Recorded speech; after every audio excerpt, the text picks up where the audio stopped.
Resuming with what we were doing last time, what I thought we could perhaps do is look at quantum FHE. Okay, it's very nicely explained in one of these this paper by Carlyle, Lombardi, Vaikunthathan and Yang, KLVY, and we look at that paper in a bit more detail.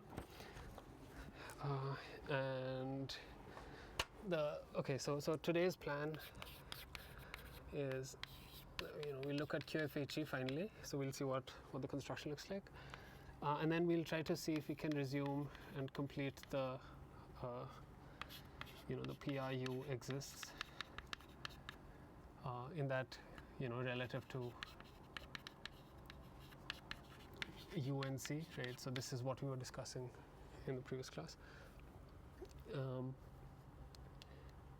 And if we manage to get through this, then the next thing we'll start is, so we'll look at verification of BQP. Okay, but this part is, I'm going to do it slightly differently. So this was first done by Mahadev, and I think there was also a work by Brakarsky, essentially concurrently, but or maybe not actually, I don't remember. Certainly for QFHE there's this too, but I'm not going to use the scheme that Mahadev did. We'll do it through compiling of non-local games.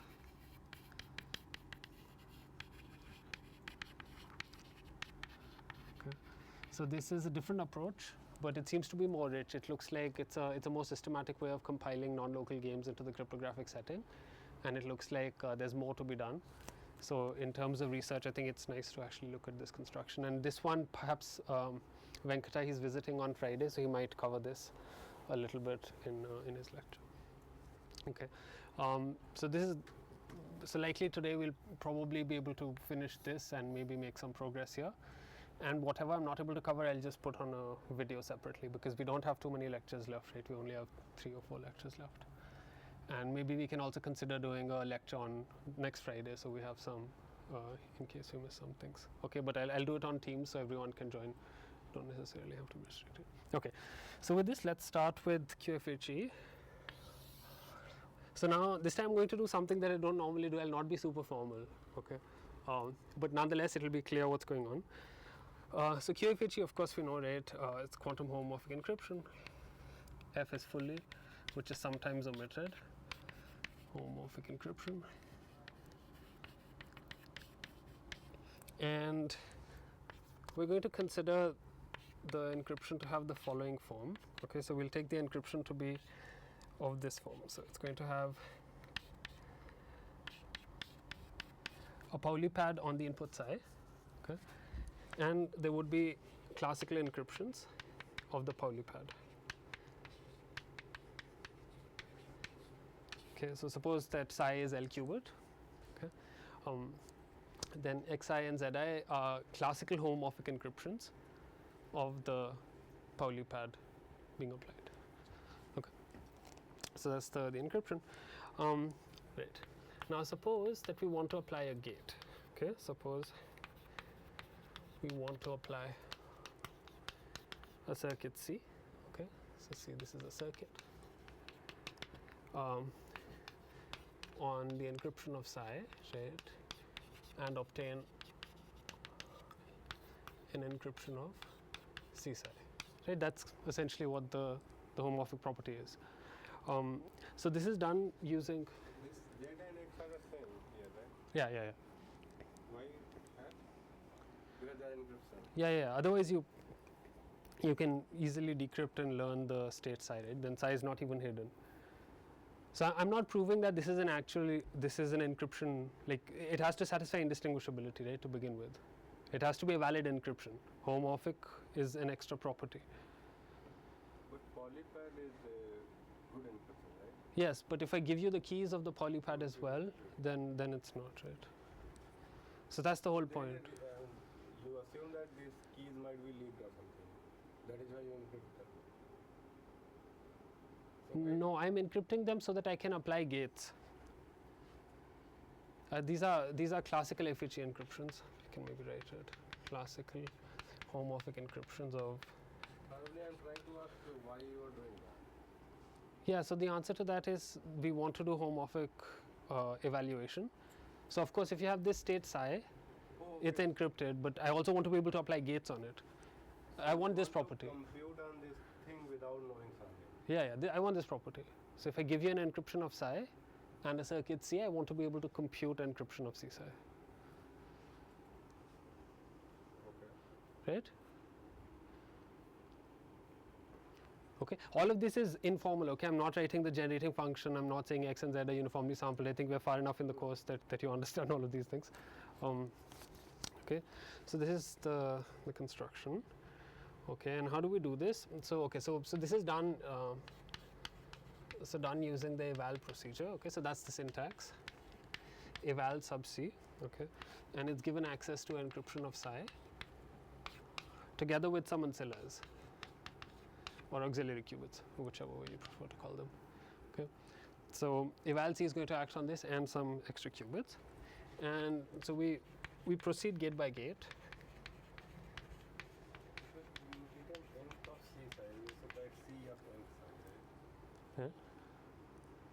Enc of C psi. No, that's the whole point. C of enc psi you can anyway compute. You can always apply a circuit to the encryption. The whole point is to be able to compute. So suppose you want to apply C on enc psi. That you anyway can do. There's nobody stopping because you know. Huh? Did I write something wrong? You wrote, suppose you want to apply C circuit on enc psi. Yeah. I mean, yeah. So it was C on psi given enc psi and obtain this. Basically, you want to compute on encrypted data. You're right. I mean, I didn't write it very carefully, but what you want to do is you want to apply the circuit C on psi, but you're only given the encryption of psi, and you subsequently want to obtain the circuit C acting on psi under the encryption. Okay, so we proceed gate by gate, right? Okay, so now for each. And enc of psi is like what is that thing? Is that thing? Yeah. So it has to have that form, right? So I'm not writing that x and z are uniformly sampled and so on, but it just has to have that form. So I will have enc of psi and I want to apply C on psi and then I want to compute n. That will be effectively like I want to know this zx. To apply this polypad I need to know zx. To apply the polypad you need to know zx. Yeah, that's the point that you know you basically have a circuit C. This is what I'm going to explain actually. So if you have something like this, right, and you try to apply the circuit C directly, this will not in general commute, right? So you do need some information about x and z, and obviously if I give it to you in the clear, then you will also learn the state psi, which I don't want you to learn. Yeah, so that's the tricky part. I want this, but I will not be able to do that, so you will give the Exactly, yeah. There's no obvious way of doing it, and it was open for a very long time. So the circuit that you're applying, is it some like z prime, x prime, or is it any gate? Yeah. So that's the point that we want this to be like any poly-size circuit, right? Any poly-size circuit. So of course, in simpler cases, one can make some progress. So that's what I was going to explain. So suppose we are proceeding gate by gate. I think it'll answer your question as I explain. Okay. So suppose we're doing this. So for each gate in C, suppose that. Okay, it'll come in just a second. Okay, so this is another thing, and it'll appear in just a moment. So the gate implements U tensor identity. Okay, so this is on constantly many qubits. This is on the remaining qubits. Constantly many qubits because it's a gate, right? So by definition, a gate is going to act on constantly many qubits, right? And then eval C homomorphically homomorphically evaluates the gate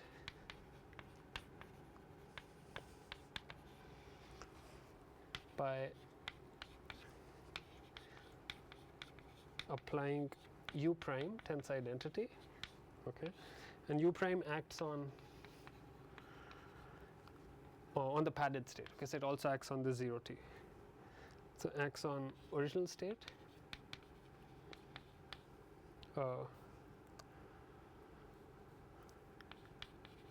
original qubits actually, let's just say that's better, original qubits plus auxiliary qubits. So that's the extra freedom we're giving. Because if U was acting on some fixed qubits, U prime is going to act on those qubits as well as some extra auxiliary qubits. Okay. So that's one thing it's going to do, and the other thing it's going to do, it's going to update the classical ciphertext. Update the classical ciphertext. So CT I'm just using for these ciphertext, classical ciphertext. Okay, so this is what I'm calling CT for the purposes of this discussion. Okay, to correct the pads, because of course when you apply the gate, something will change in the pads, and this is the second step that will happen. Okay, so now answering Aryaman's question.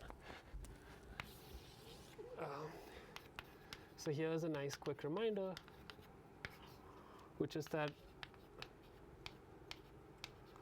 suppose C is a Clifford gate. Okay, so instead of being a circuit, right? Okay, so just for this little section, suppose C is some Clifford gate. Okay, then it holds that for all P1, P2 in the Pauli group, there exists P3, P4 also in the Pauli group, such that conjugating by the Clifford gives you some other Pauli. Okay, that's just the property of the essentially how you define Cliffords, right? So this implies that for all xz, there exists x prime z prime, such that Clifford acting on zz xx psi is the same as zz prime xx prime Clifford acting on psi. Right? So you've not done much. Okay, so that sort of partially answers your question about so these are very nice because all that they're doing is they're changing the Pauli pad, but the form is exactly the same. And now because you already hold a homomorphic encryption of x and z, all you have to do is update it. Right? So this is the easy part. What does it mean by evaluate? Huh? The eval C homomorphically evaluates the gate. Yeah. So it's just basically saying that eval C is it just does the following. That is just to give you context. Eval C is supposed to homomorphically evaluate the circuit. Homomorphically evaluate means this, that you're given an encryption of psi, and you apply C on psi. So eval C will give me enc of C psi. Eval C will produce enc of C psi, yes, exactly. And how U prime is related to U? That we'll define, yeah. So this is just the general strategy that for every gate that you get, so this is this specifying the general strategies. The way it works is it will look at every gate in C that acts as U tens identity. It will act as U prime tens identity, where U prime is additionally going to act on some ancilla qubits in addition to the original qubits, and it's going to update the classical ciphertext in some way. So in what I've described so far, using this fact, we have not used the auxiliary qubits at all. Right. So we'll see why we need auxiliary qubits in just a moment.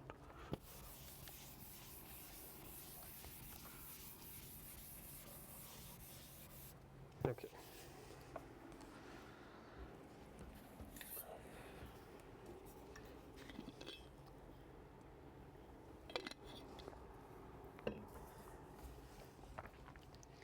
All right. So this we essentially already informally discussed. So let's write it down a bit, just to be clear. So therefore, for all Clifford gates,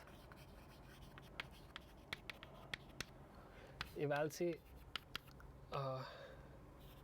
simply applies the gate, right? Applies this gate and updates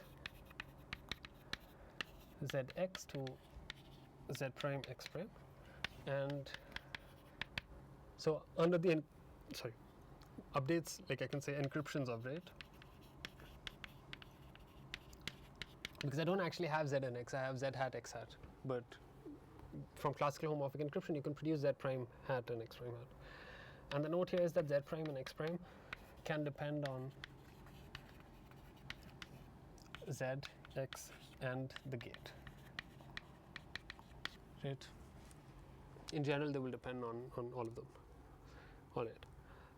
Okay, so the gate that remains, at least the gate that they apply to make it universal is the Toffoli gate. Okay, so let's look at that. So the Toffoli gate, which they write as T, is more involved, okay, and uses auxiliary qubits, like we said. But why, right? So let's be a bit more quantitative. Okay, so obviously it doesn't commute, right? Otherwise we were done. So what actually does happen is the following. So suppose you have Z2. So suppose you have some arbitrary pad, right? So you have 3 qubits. So Z3, Z1 or Z3, X3 acting on psi. Okay, so we can obviously add T dagger T, right, without changing anything. So this is still the same. And now this conjugation doesn't quite work as nicely. So what we end up with is the following expression. Okay, so the details are not so important, but let me write it down anyway because it gives a lot of clarity about what's happening. Okay, C023 X1 identity tensor H, C012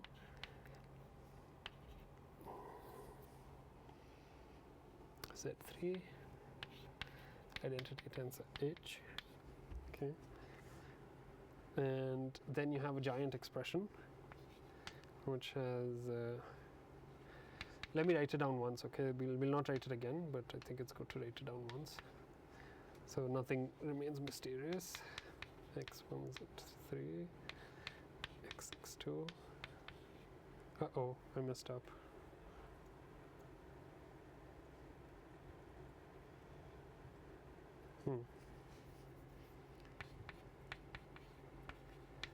X1 X2 and then Z3 X1 X2.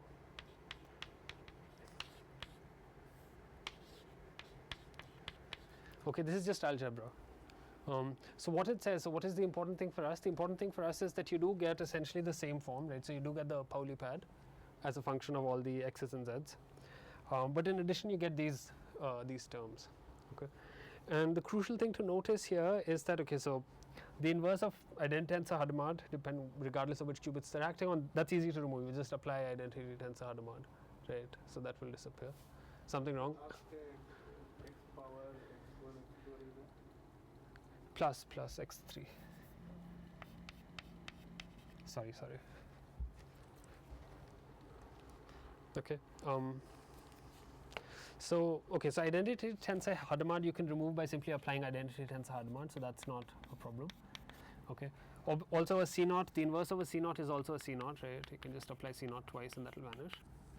So that's not a problem. The problem is that you don't actually know whether to apply the C0 or not, right? Because it's controlled on something and you only have an encryption. Excuse me. You only have an encryption for X1, right? So it's not clear how you would do this. So what you really want to be able to do is apply this encrypted C0, as it's called. Okay, so let me write it down. Here you wrote like C0 expansion for Toffoli and not this expansion. I didn't actually do the full algebra, but I guess you expand the Toffoli and you should get it by. And you are looking for Toffoli because you want to have a universal. Yeah, you can do any gate that makes it universal. They choose the specific gate because they could do it for this. Well, of course it's universal, so you can also do it for any other now, but.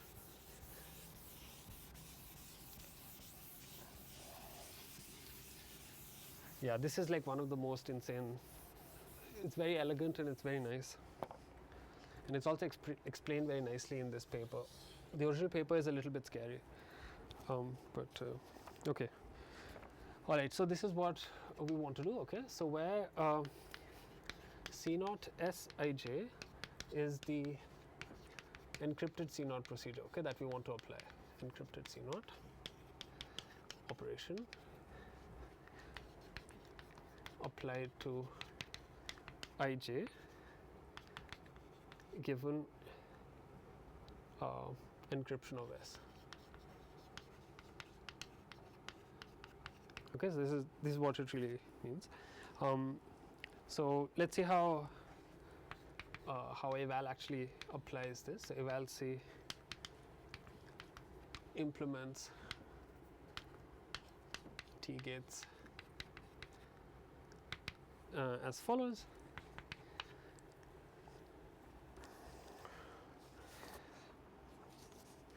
Okay, so the first step it does is, unsurprisingly, just applies the T gate and updates the classical ciphertext to match, let's call this 1. Okay, see, you're trying to match number 1. Okay, so this step is fine. The second step is it applies a correction, right? But you didn't write hat here. Huh? You didn't write hat in the expression. These are encrypted power. No. So okay. Let's go a little slower. Okay, so the encryption is of this form, right? So the encryption is ZZ X psi, comma Z hat X hat, right? That's the form. So I was just looking at, just in isolation, if I had psi and I apply if I had Pauli padded psi and I applied a Toffoli gate, what happens? I was just algebraically working it out. So we got this expression.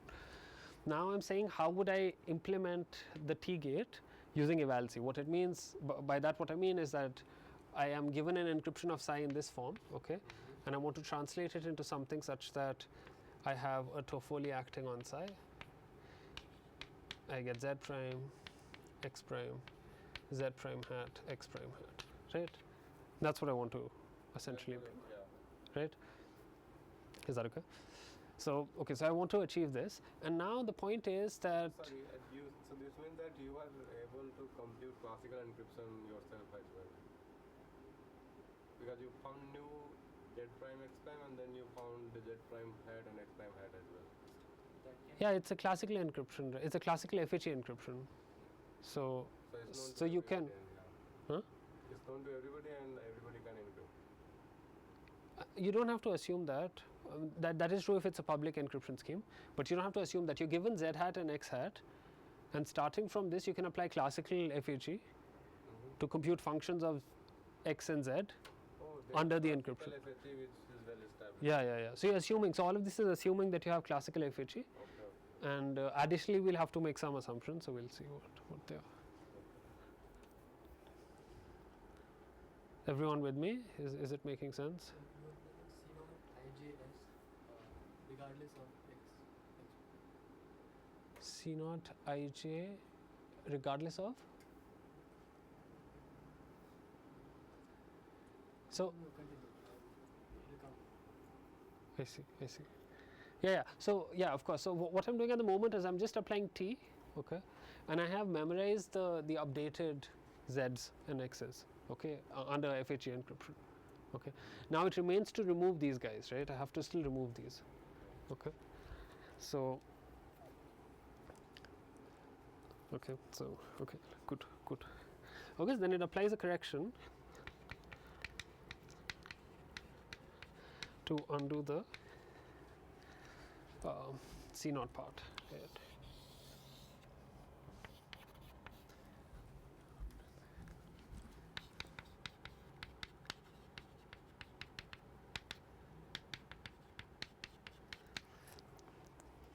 All right. So there are a couple of notes here, right? Something's already mentioned. So we note that identity tensor H can easily be removed, right, by applying it again. So can be removed by identity tensor H. Right, so that's straightforward. Second one. Position is known, right? So it's a second or third. Yeah. I didn't write it explicitly, right? In the paper also they don't write it explicitly, and I was a bit confused, but it's not needed really for our argument, so I'm going to skip it. But yeah, the position is probably, yeah, okay. And then C naught ij, right? This also I mentioned. C naught ij is also identity. This is also fine. Okay.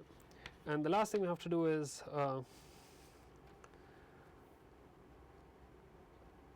we have to apply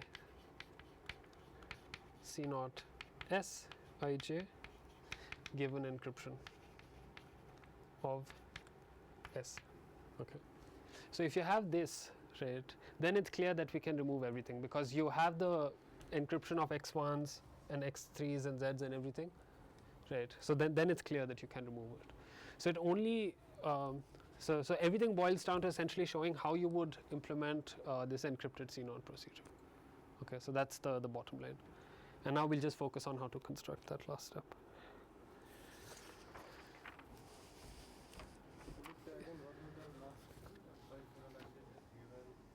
Encryption of S. So the point is that, this was the state you had, right? And you applied the T gates. So you applied the T gate, you know that it's equivalent to this state, okay? And you already had, the encryptions of x1s and x1, z1, x2, z2. So you have all of those. And so you can compute this part, right? Because it's just functions of x and z's. And then you just want to apply this correction, right? And the point is that in this correction, you need to apply C0s conditioned on the variables x's and z's and so on. But you only hold encryptions of those variables, right? So if you had a way of somehow applying C0 conditioned on S where you're holding just the encryption of S, then that is enough to implement the whole thing, right? Okay. So let's do this. Okay, so in order to do this, we're going to need some math, some very nice properties of trapdoor claw-free functions that were introduced when people started looking at LWE and lattices, and that really is what does the magic for us here. Okay, and I think one of the open questions is to try to build FHE from other assumptions.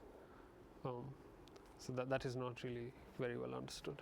And classical SHE, what is it built? It's also built on LWE. I think before LWE it was a major open question. I think it still is. Like I don't think we know how to do it from, say, like one-way functions and things like that. So we do need, or even like regular trapdoor functions. I think it needs some extra properties.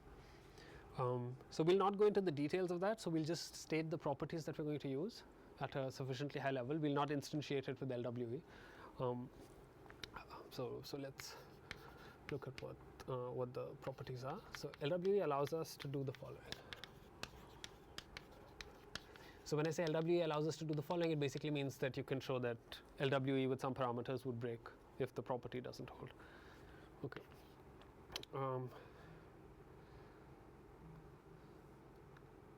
So we'll use the. And you assume that LW is secure against quantum or classical? Quantum. It also implies classical, but in particular quantum. And it's not just LW, like it has parameters and so on, so you have to assume like a certain degree of like how hard it is. That is quantified, like there are ranges of parameters. I don't know too much about those things. But just to keep in mind that it's not a single statement like integer factoring, it's a bit more delicate. Okay, so any questions? Is everything okay? Okay, so right, so let's do the following. So we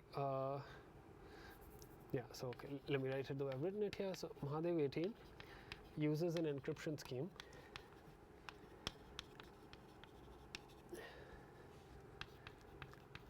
associated with noisy trapdoor claw-free functions with the following properties.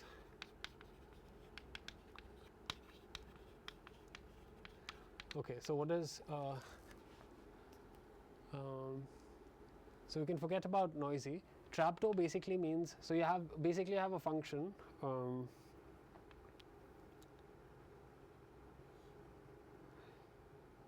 you have f0 f1. This part I did not remember to do the claw free part properly, so I might mess up a little bit, but the basic idea is that you're going from 0 1 cross R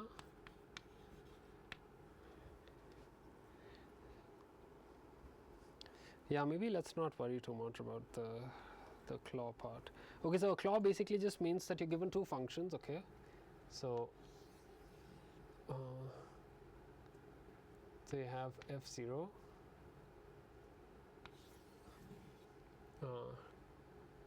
and f1, and when you invert them you'll get exactly one preimage on each side. Okay, so it's like a claw. No collisions you're saying in the preimage? Yeah, no, the preimages, basically, so f0, f1 individually do not have collisions, but together, like they might map to the same value, and finding these claws is hard because the range is big. Okay, so that's roughly what it intuitively means. And the property that we're looking for is the following. Okay, so the property is that given an encryption of S, right? So S was going to be essentially this encrypted C naught S. So given an encryption of a bit S, the following holds. So the first point is that one can efficiently compute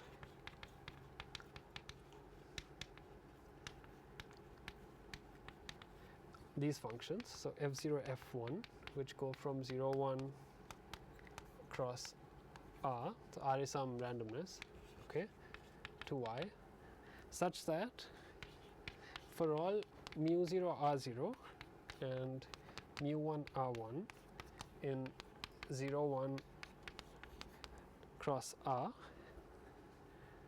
okay, which is a claw,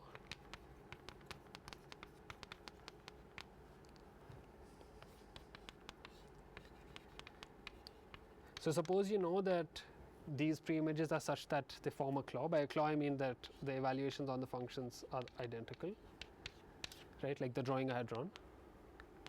Yeah, so they evaluate to the same thing. It holds that mu0 XORed with mu1 gives you 1. Okay. So what it's saying is that given the encryption of S, you can find these two functions such that their claw satisfies, this should be S, sorry, why have I written 1? The XOR, otherwise there's no dependence on S, sorry. The XOR of the bits, the first bits, encodes S. Okay, and that's true for all preimages that are that form a claw. Okay, some randomness. Okay, so the property is that all claws will be such that the XOR of the first bits actually encodes S. Okay, and it's hard to find these claws, of course. Otherwise, you would just be able to learn S, right? So S is encrypted, and additionally you can get these functions such that the claws XOR to S. Okay, so that's the first property. And the second property, which is also quite interesting, is that one can compute the encryption of the trapdoor corresponding to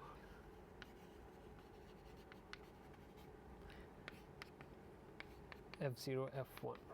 Okay, so what does that mean? That means that trapdoor basically means you can invert the function. Okay, so if you have the trapdoor, then from any y you can recover x, right? So this says that you can also compute the encryption of the trapdoor. Okay, So because it's homomorphic, you're going to the encryption that you're going to get. Sorry, the inverse that you're going to get will also be encrypted, because you only get the encryption of the trapdoor.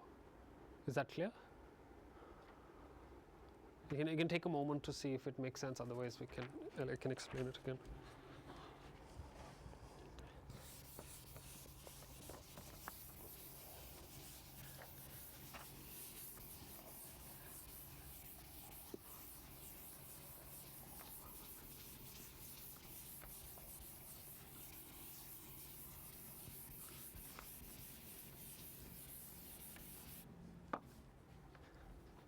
Does that make sense?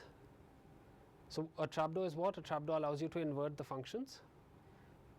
An encryption of the trapdoor would allow you to compute encryptions of the inverse. Okay, because we're assuming everything is homomorphic. Right? So basically it will find the encryption of mu 0 and mu 1. Yes, you can find encryptions of mu 0 mu 1. That's the bottom line, which is what we'll need, right? Because somehow you can kind of tell, right, that it will probably play a role somewhere. Capital R over there is what is the capital R? It's just some randomness, like some large set. Okay. Yeah. So the point is that you're really concerned about the first bit of the argument. Like the XOR of the first bit sort of contains the bit S, even though you don't have access to it explicitly, you only have access to the encryption. All right, so what did I do? Okay, good. Right. Okay, so let's move on. So we can finally write down the procedure for applying encrypted C note.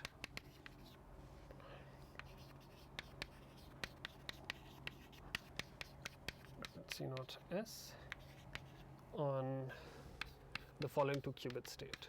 Okay, so AB is 0, 1, alpha AB, AB. Okay, given S hat. Right. So that's what we've been wanting to do. So let's start. So the first thing we do is we use the first property. So we classically compute a description of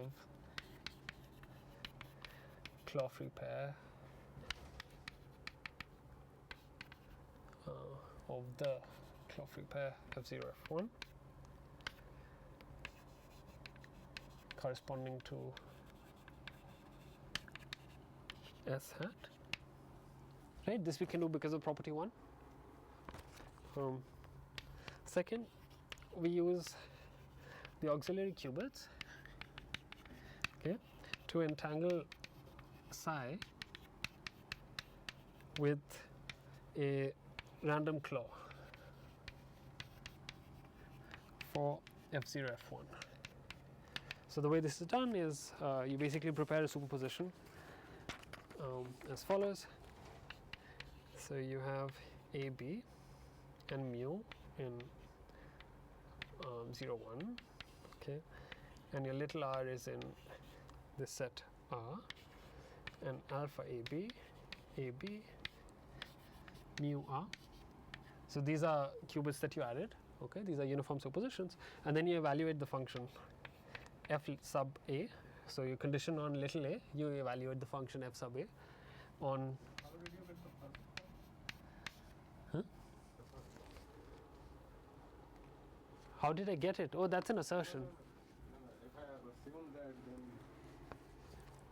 Yeah. So if you assume the first point, this is essentially just the first point, right? Because the first point says that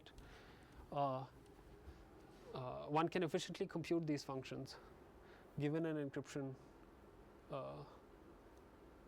Where was it? Yeah, given an encryption of the bit S, one can efficiently compute F0 F1. Yeah, but why did you say claw-free? Oh, because everything is TCF. It's already. But it holds that. What was that? Oh, that doesn't say no. Okay. So the statement is that for all clause, Yeah. this property will hold, but the functions are called claw-free because it's hard to find the clause. So if I give you the function f0 f1, Yeah. it's difficult for you in general if you're computationally bounded to find the clause. And here, why are you saying severally that it is claw-free?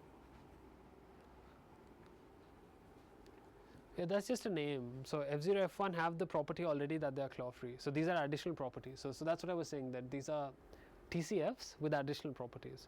So f0 f1 are already claw-free functions. Otherwise, of course, if they were not claw-free, then you could immediately, like if you satisfy this property without being claw-free, then you can immediately recover S, right? Because you can find a claw and the XOR of the first bit of the claw would give you S. Yes, I would have also imagined that it's difficult to find, but this pair might have clause. But you assume that they. Yeah, it has claws. Claw-free in the sense that it's hard to efficiently find them.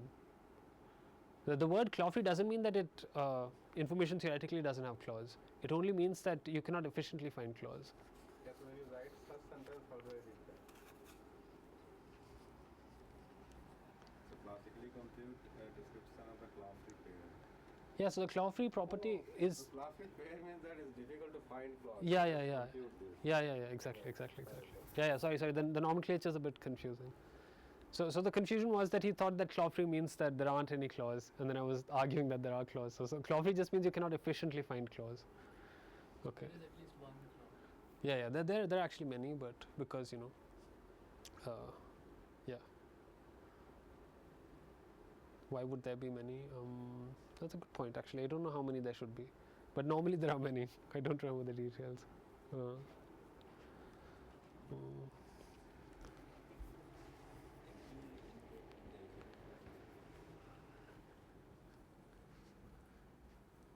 For every input, there's a claw. That cannot be true. Yeah, it's Oh, saying it's a 2-1 function. a 2 to 1. There are two functions here. Yes. Yeah, so it's just that it's hard to find the range of the the function essentially in a way. But it's also noisy, so there is some element that with some probability you would not always get clause, but yeah, the main thing is it's hard to find whether it belongs to the range of the function or not, if I remember well. But again, like one has to do it properly and carefully, which I don't want. So I don't want to say wrong things, but for our purposes, yeah. So claw-free basically just means that it's if you're computationally bounded, it's hard to find the clause, but it has clause, and the XOR of the first bit is S. Okay. Let's move on. Anything else? Okay. So this is the state that you get. All right. So you prepare the state, and then you measure the last.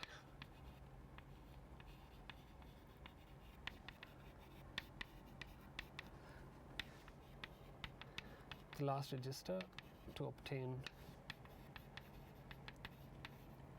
some little y in the range or the codomain, whatever, actually in the range, yes, and then let mu0 r0 and mu1 r1 be the preimages two preimages of y. Okay, so what that means is that f0 mu0 r0 equals f1 mu1 r1 equals y. Okay.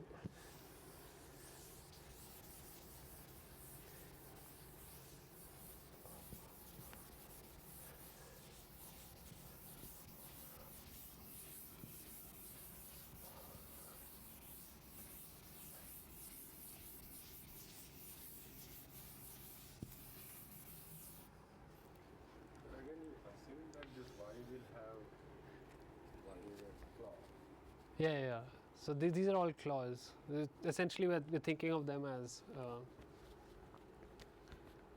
So how do I know? huh? So here somehow Like the clause exists, but they're hard to find. That's That's sort of the thing, and it's a little bit noisy, so there's some problem. But for simplicity, you can imagine what and what is his name? Shreyas was saying that you can think of them as 2 to 1 function. There this is this mu r. What's the problem? Because mu r. This is just some random, like you prepare, apply Hadamard's on zeros. You prepare a uniform superposition. This is a random claw also. You are entangling with a random claw for F0. No, mu r is a string, so this is r bits, this is 1 bit.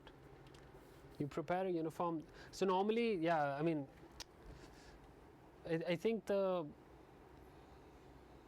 way to think about it is that these functions, they are going to you can just think of them as 2 to 1 functions. Okay, so suppose there's some subset of the bigger range, right, on which they actually would evaluate. So every point here would correspond to 2 preimages. But are both the functions? Yeah, so one of them is one function, the other is the other function. That's how we are. So instead of writing it as a single function which is 2 to 1, we are writing it as f0, f1. Yeah. But yeah, you can just imagine that. Or you can take both of them to have the same, they're equivalent. Okay. So they're 2 to 1 function, and they have this little range which is not obvious. Yes. And what you're doing is you're preparing a uniform superposition over the inputs, so which is mu and r. Okay. And this f of a is this evaluation. Okay. But how do you know that it goes there? These are properties of the function. So it's a when it's a TCF, those things are already assumed. I mean they're already there in the construction. I'm not showing you the full construction, but TCF basically means that there's this little range and all the points are 2 to 1 essentially, but it's hard to find. Assume that this is a claw. Well, if I It becomes a claw because you're evaluating it from. Yeah, so I think for simplicity we can assume that the domain is all elements in the domain are claws. I have trouble now that this means that I know the claw. So if I can prepare. No, you can. You will do one. I mean, you'll know one of them, right? You can evaluate one. How do you know the other one? So here you take one element, okay? So I don't know both of them, and then I get a value. It's like any 2 to 1 function, right? Like if just because you can evaluate a 2 to 1 function on one point doesn't mean you can find the collision, right? Yeah, yeah. So it's the same idea. Okay. So you know one of the Yeah. domain. It's like how Simons and all of these work, right? You prepare a uniform superposition over the domain, and then you measure the evaluation register, and it collapses it to you holding a superposition over the preimages. So you know one element and you cannot find another. Right, in general, yes. The second register is mu, comma, r. Yeah. Yeah, I'm not writing the commas very clearly, but yeah, there's no dot product. When there's a dot product, I'll hopefully it'll be clear. And this last let thing is by definition true. You just don't know these values. The last part is by definition true. Yeah, you just don't know what they are exactly. Okay. No, I mean it's a good point because the thing is that I'm skipping a bunch of details, right? So I'm not exactly telling you what TCF is and all of these things. So it's good that you're asking because, yeah. All right. And this is actually also not entirely true. These things are noisy, so there are like with some negligible probability you will end up with values that don't have preimages and so on. But the noise is small enough. Okay. So let's move on. So that was the second step, and you measure y and you get these registers. Okay, and then the remaining state.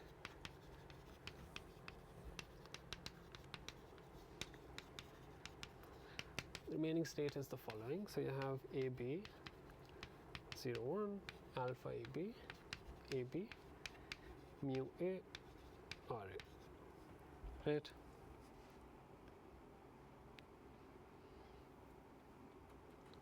Is that okay?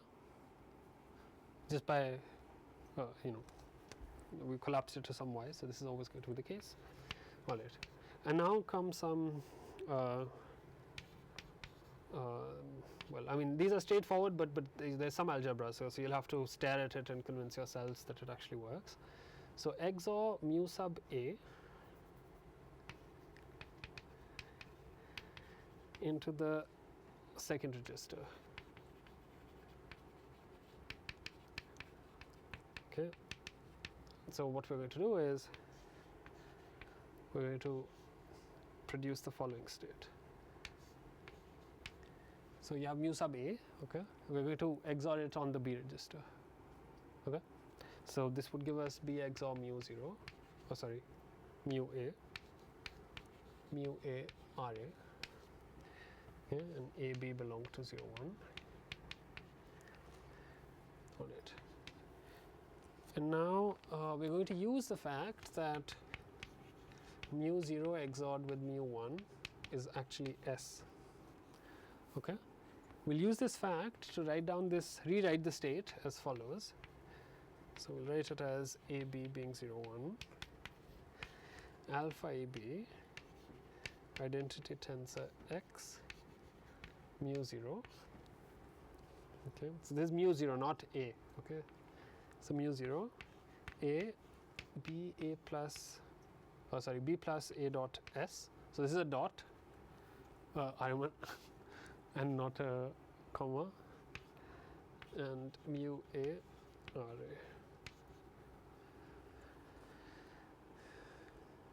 Okay, is this step clear?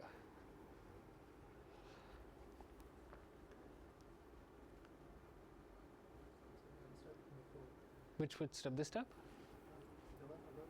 Here? Previously it was not mu sub A R sub A. Oh yeah, I see. Yeah, because you know the preimage of this is what we're calling mu sub A R sub A, right? So when you measure it, right, A can only be 0 1, right?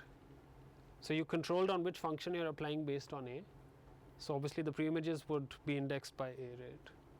So this is just saying that, you know, the preimages of the function f sub A, right? Is that okay now? Okay. So then the next step is saying that you start with this state, okay, and you apply the following gate, which essentially XORs mu sub A with B. Okay, so it's just a unitary gate. There's nothing very complicated happening. So get this state, but this state actually does what we wanted to do. So what does it do? So we can rewrite the state as follows. So we can write it as some identity tensor X to the mu 0. That's fine. But then inside we get B plus A dot S. Okay, and we're using this fact that mu 0 plus. This should be straightforward. X applied on like B register will give me B plus mu 0, right? Yeah, exactly. Yeah. So it's basically, you know, if A was 0, right, then this would just apply, it will be B XOR mu 0. And if A is 1, you know, you will get the, you know, because of this property, you will only have mu 1 left. So you'll have B plus.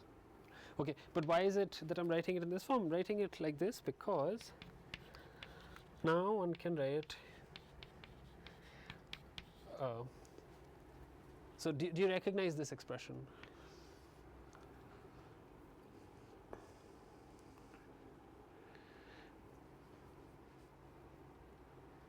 Right, so it's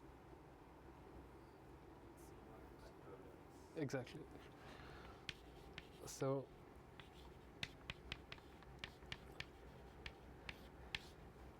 right, so this is C naught 1 2, right. Whether or not I apply the C naught gate depends on S, right, which is exactly what we wanted. But we are not fully done yet, of course, but we're getting there. Okay. So mu sub A, R sub A. So far it's okay? All right.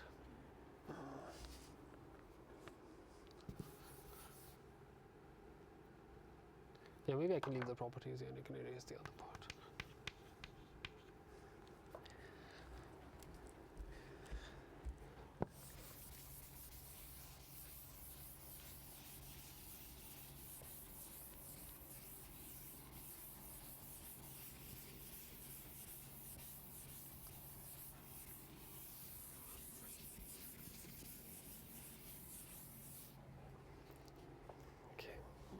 This is fine. All right, the fourth one is the following. So now you remove the entanglement, entangled register, mu sub a, r sub a, by measuring in Hadamard, or rather just applying Hadamards for now. So what does that mean? You'll get sum over AB D0 0 1 and then D on 0 1 L. So you'll see why I'm using these variables, basically because these are written as 1 bit and L bit, so I'm doing the same thing, 1 bit and L bit, right? And for AB, identity tensor x to the mu 0, C naught S12 AB, all right. And we measured the last one in the Hadamard basis, so we're going to get, or not measured, sorry, we applied the Hadamard, so we'll get a phase essentially, mu a r sub a acting on D0D, right? Is that okay?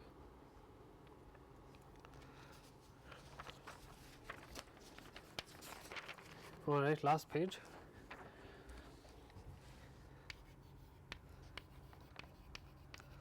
Now one measures registers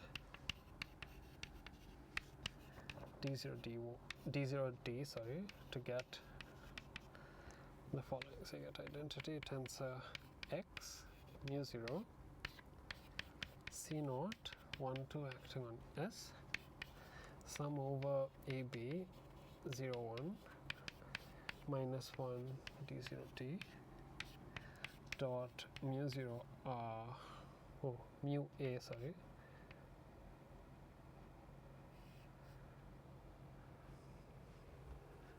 what did I write? Okay, let's see.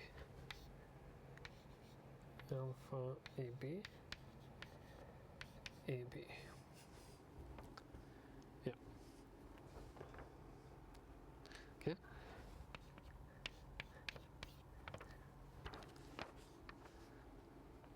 So I've done nothing really, I've just removed the sum, right? It collapses to some value, so I just removed that, not done anything in this step. Now we're going to rewrite it until we get the final form that we're really looking for, right? So we'll have D0D mu 0 r 0. Just a little bit of algebra, we're almost done with the magic. Mu 0, okay, C naught S 1 2 acting on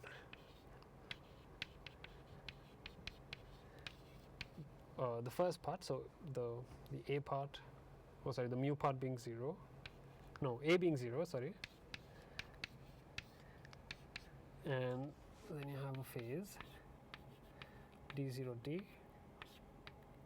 Okay, because we took this mu 0 r 0 common, we're going to now have an XOR. So mu 0 r 0 XORed with mu 1 r1, right? And this is really important, right? Because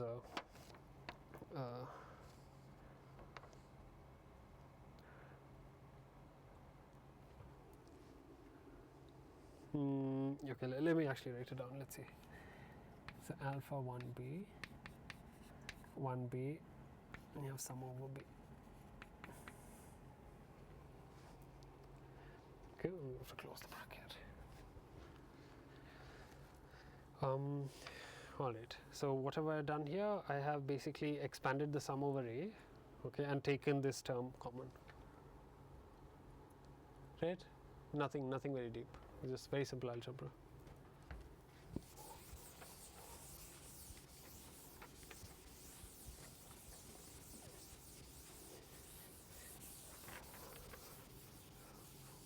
Right. And now one can take D0D mu 0 r 0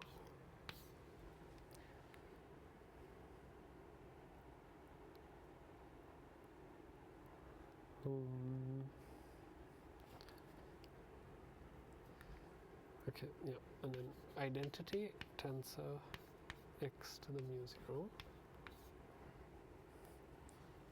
which was also present. Okay, C naught S12, which was also present, and now this basically just, what is this thing? Is just a Z gate, right? Because it's just adding a phase. So we can write that as a Z, and whether or not we apply the Z would depend on the phase, right? Mu 0 R XOR with mu 1 R1, right? Tense identity.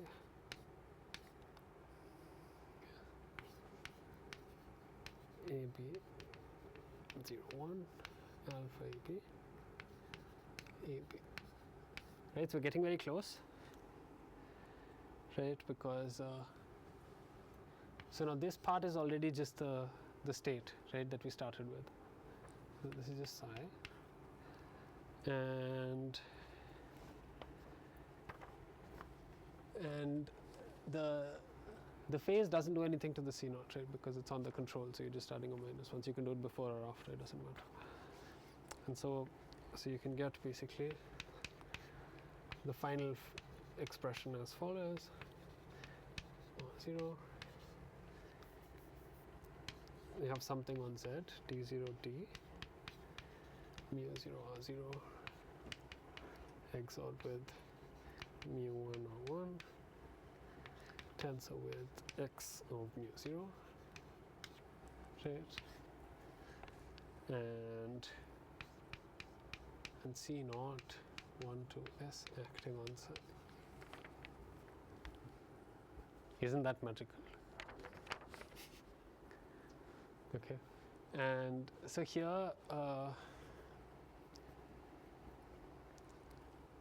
so D0 D1 D0 D we already know, right, because we measured it, right? So we measured and got this as the outcome. What remains is, you know, our pre-images of mu 0 R0, mu 1 R1, right, to compute this. Z does not come up in C naught. It probably should, no? At least I thought it did. I didn't check very carefully because you're just applying a phase. Like, when you conjugate Z tensor I in C naught, you get Z tensor Z. If a tensor, okay, so C naught, say 1, 2, and if I apply Z tensor identity, Oh, like C naught 2 1 Z tensor identity and then C naught dagger. no, it's not 2, 1. So the control is, I think, the first. You're just applying a phase on the control. It should be okay, I think. Oh, okay. It's not the target. I think if you do it on the target, then it will become X. Yeah. That's good. Yeah. Okay. So, right. So as I was saying, right. So all that remains is, so this we already know, right. We know this in the clear, and these we can, because from property 2, right, we have the encryption of the trapdoor, right. So we can recover from. Okay, I removed that step. So we knew the Y, right? We knew Y, so you could use the trapdoor to compute the encryptions of mu 0 R0, right? So basically, you have encryptions of these Pauli pads, right? Which is what we wanted. So it's exactly of that form, that you have the correct state with some Pauli pad, and you have the encryptions of the Pauli pad. Okay. So let me write that down, since we're writing everything down. So finally, use classical encryption of the trapdoor for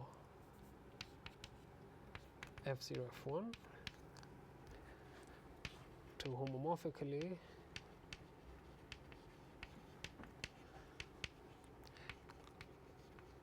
compute encryptions of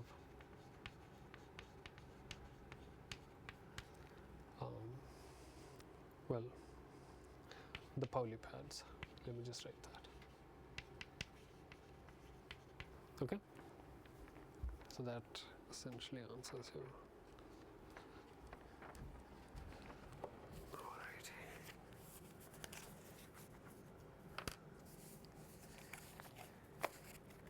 Yeah, it's incredible how, it's like so simple that you can explain it in like an hour. Actually, it was simplified by these people, so they also get a lot of credit for simplifying it to this extent. But all right. So okay, now let's get back to the paper that had some potential concerns. Oh, this is KLVY. We'll cover it in more detail. This is so it's Appendix 1, I think. Appendix 1 of Kalai, Vaikunthanathan,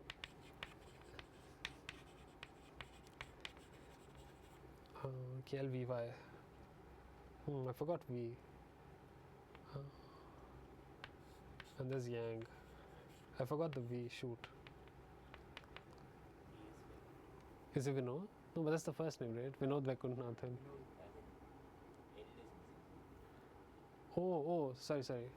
So L is it Lisa? No. I can tell you actually if you want.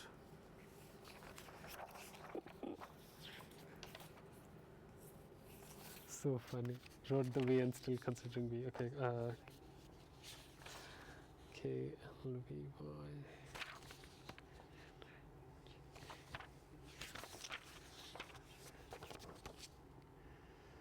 Lombardi, of course, it's Alex Lombardi.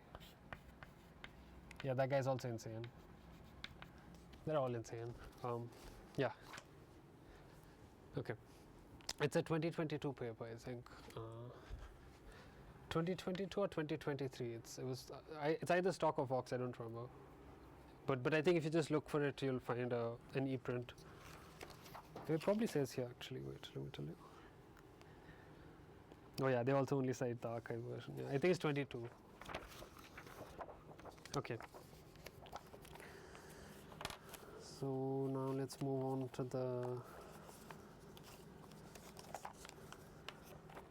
Well, let's move back to the pseudorandom unitary thing. I'm actually not sure if we should spend more time on this because I'm not sure the paper is actually, like there may be errors that we have to correct and I don't know if it's worth.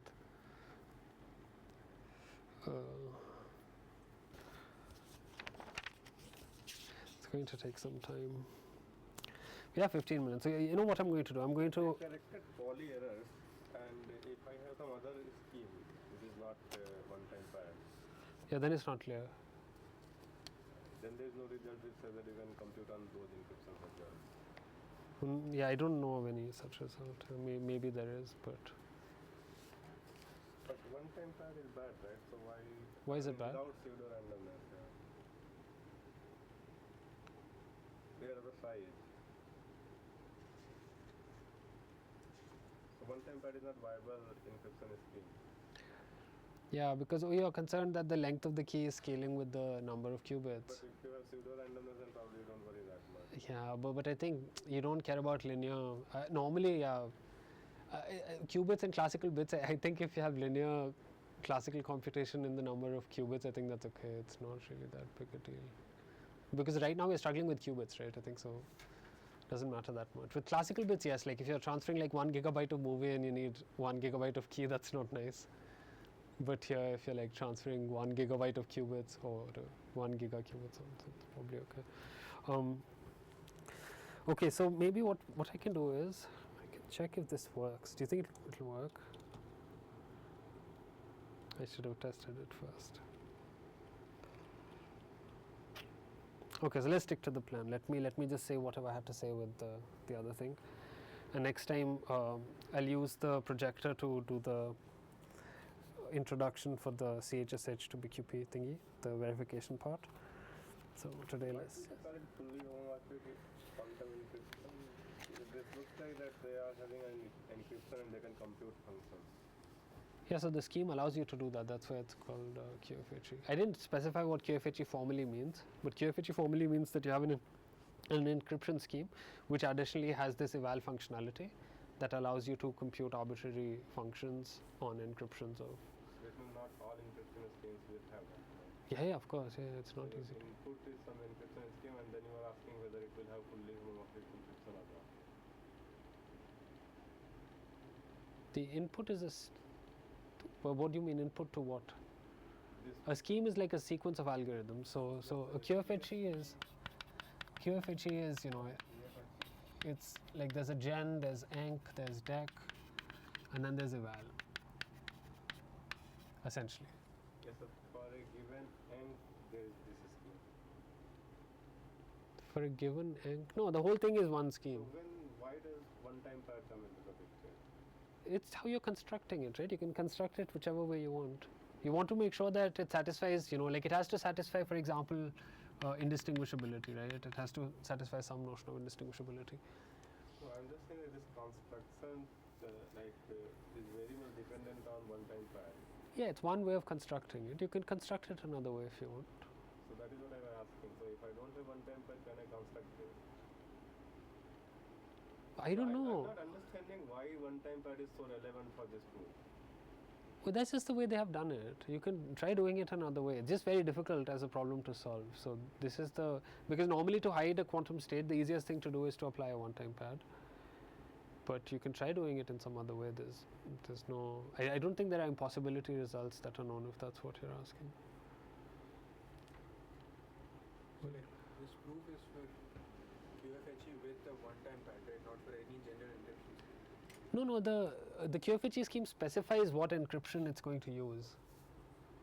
Like it's the job of the scheme, right? The scheme itself tells you. So the way it specifies the encryption is what we said, that you know, given a state psi, this is how you encrypt it. It could do it in some other way. So But in other way, I'm asking that there is a QFHE scheme in which the encoding procedure is one-time pad. That doesn't tell the. it's not exactly the one-time pad, right? It's the one-time pad and it's giving you the classical encryption of the one-time pad. So it's not just the one-time pad. It is changing it in some way, right? Yeah, So so I'm just asking that what kind of result is this? So like What trying kind to of rephrase that it looks that one-time pad is very important here. You could apply C naught just because you could get out some polys here. But if the encryption scheme is by some other unitary, which is not yeah, then you have to give me the appropriate eval, right? Like to be called a QFHE, right.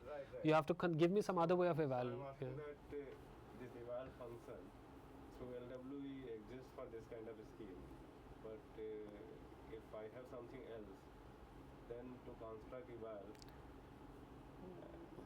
what are the results? I don't think any other scheme is known besides this that really does, like at least with classical. So okay, so I forgot to tell you the most important thing about this. Actually, I'm so sorry. The most important thing about this is that the encryption of classical messages is classical. Okay, that's a very crucial property because it allows a classical client to encrypt their data, send it to a quantum server, and have them apply the circuit, and then return the classical answer. So that is the main thing, because if you have some kind of a small quantum computer, then there are other ways of doing it. The whole point was that you want the encryption of a classical message to be entirely classical, and the encryption procedure to be entirely classical for classical messages, and the generation procedure should also be classical, of course. Yeah, sorry. So that was the main thing, because otherwise I think people knew how to do it in other settings. Yeah. So to answer your question, with this constraint that classical messages are encrypted as classical messages, I don't think it's known. Other schemes are known. Okay. So. And what is the constraint for distributability or whatever you want to call? So this psi, if it is multipartite and with two different points. Yeah, so in the distributed setting, the security guarantees start changing, right? Because like if they are cooperating, then there's not much to do, and if they're not cooperating, then it's probably same thing will. yeah, you can just do the same thing. But If they're not, then things get complicated. Yeah. But maybe there are interesting questions about whether or not C naught can be applied.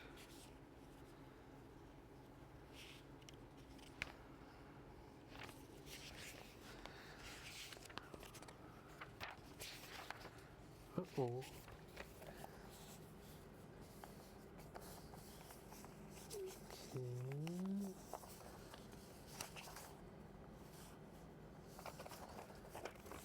Okay, I'm sorry. I think I messed up my notes. Last part, wait. Oh, okay. I got scared. I couldn't find the D part, and the C part was just showing the result I showed you last time. Okay, good. So we have about 10 minutes. So yeah, let's just do it, right? Let's make progress.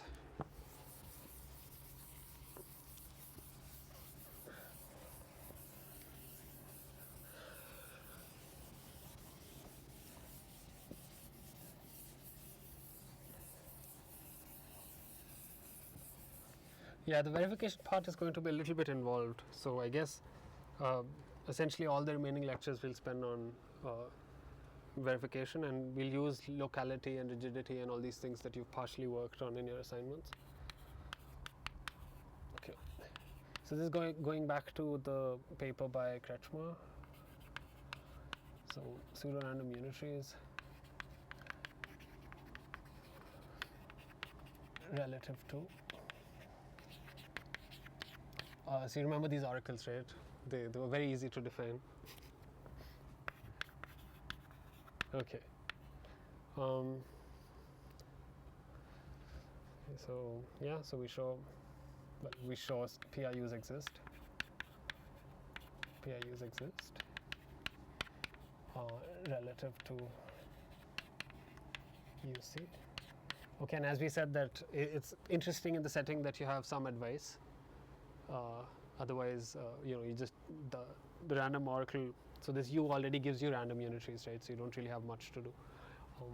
So that part is the okay. So the security proof doesn't actually depend on. Security proof does not depend on.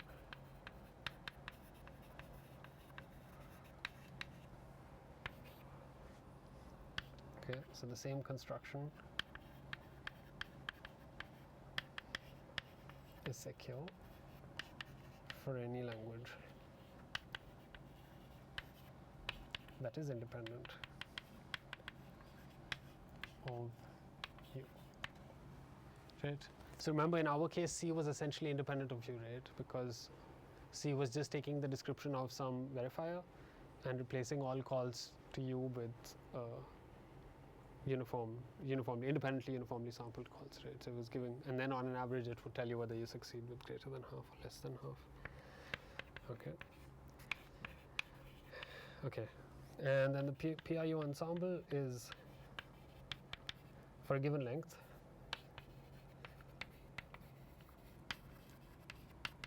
Is supplied directly by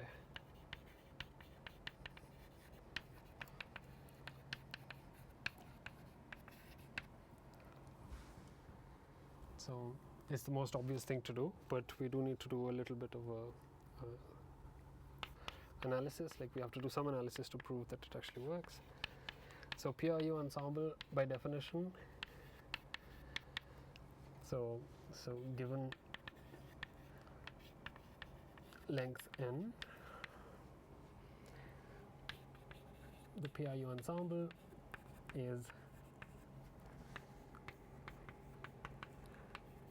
uniform over 2 to the n different n qubit unitaries in U sub n.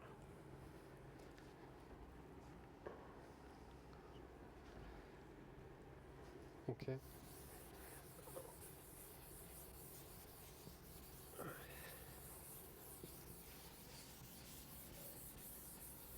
So if I remember correctly, U sub n was that you have, you have 2 to the n unitaries, right? Exactly. So U sub n was a direct sum, right, of 2 to the n, 2 to the n unitaries, right? Good. All right, and then so the notation we'll use is we'll have u sub k with k belonging to capital N be the PIU ensemble.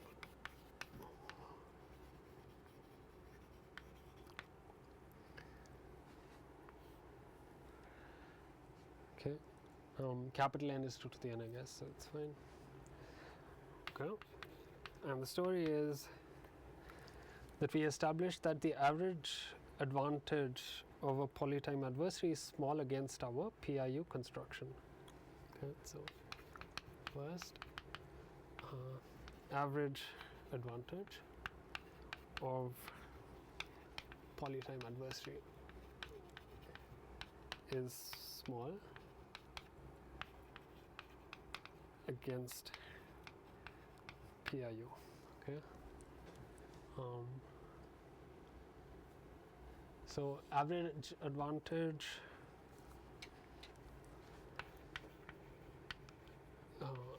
I think they'll have to strengthen it in a way. So let's look at the formal statement here.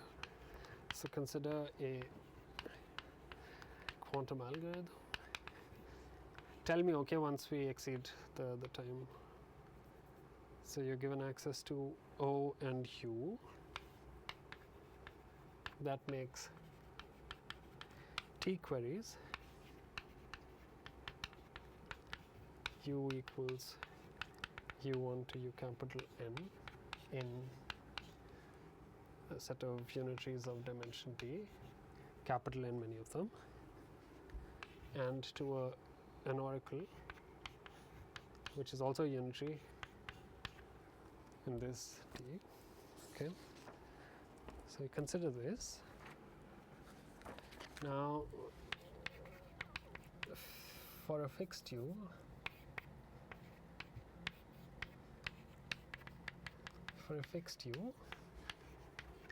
we define the advantage of A to the U, A to the regular U as the probability that this algorithm is given access to U sub k, so it picks one of the unitaries from this set. Okay.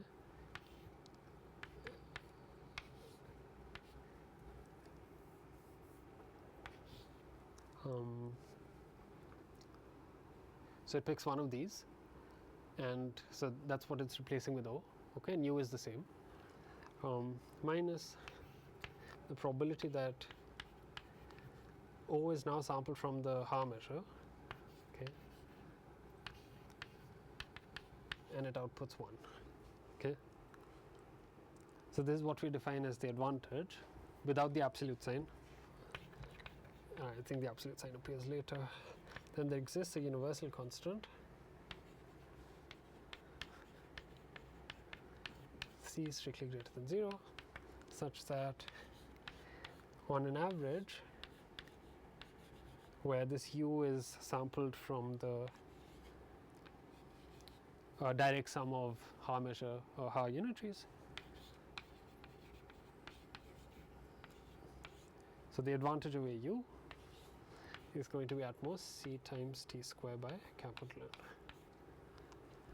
Okay, and this essentially just uses the lemma that we know and love by BVV, right? What was it? Yeah, BBBV.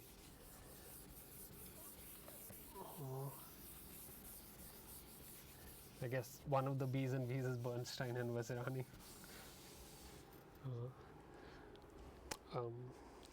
Yeah, but I should remember the other names, man. This is bad. Okay, good. It's 29. Okay, let me just tell you the proof strategy, and then we'll not do the proof now. So the proof strategy here is that you basically reduce the query lower bound to unstructured search.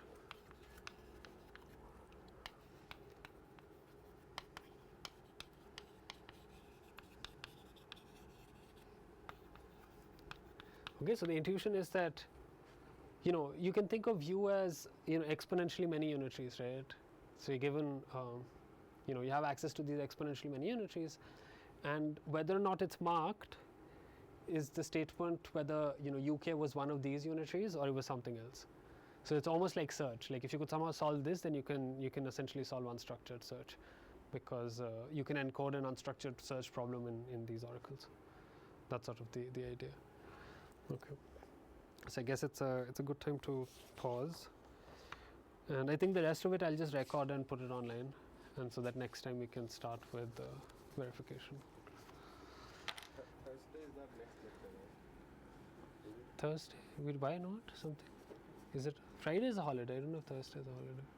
Because Thursday and Friday schedule will be followed on Thursday. Really? They might know. Oh. Well, do we have a class on Thursday, or We have like is it the case that Friday schedule is followed on Thursday? Yeah, I think. No, we only have 2 lectures left then. no, we can come on Friday 9. Friday we already have Venkata is here. No, sorry. Friday's a holiday. On Thursday we can come at 9. Like break. At the tutorial time. At the tutorial slot you can take a. Oh, it's free for you guys. Yeah. Yeah, it's Friday timetable on Thursday. Ah, okay. Okay. So I will not come here. You'll miss the most fun part. I have another class to teach. Oh, no, but then, okay. That's okay. We can find a slot that works for everyone. When is the class? It's at 10, but I will not come at 9. Yeah, you have to prepare. We can come at 8:30. No, you guys have. No, he probably has to prepare, right? You have to prepare in the morning. You have 8:30. No, you guys can have class and I will see the notes. Yes. Hmm.